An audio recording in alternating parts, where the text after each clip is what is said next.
నన్ను ఇన్ని కష్టాలు పెడుతున్నాడు.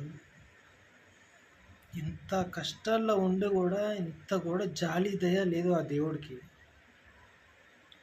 ఇప్పుడు ఆయన కోసం నేనెందుకు జాలి పడాలి? ఇప్పుడు ఆయన రూల్స్ ఏమైనా కానీ, ఆ దేవుడి రూల్స్ ఏమన్నా కానీ, వాళ్ళ రూల్స్ అయితే వాళ్ళు పాటిస్తున్నారు తప్ప, ఒక సామాన్యమైన మానవుడు చలికి, ఎండకి, నొప్పికి, దేనికి తట్టుకోలేని ఒక మానవ శరీరం, ఇలాంటి శరీరాన్ని ఇన్ని బాధలు పెడుతున్నప్పుడు ఆయనకి నేనెందుకు రెస్పెక్ట్ ఇస్తా? నేనెందుకు మర్యాద ఇస్తా? అవసరం లేదు కదా నాకు.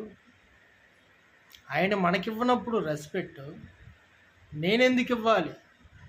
నాకొద్దు, ఇయ్యను, ఎలాగైనా చంపేశాడు.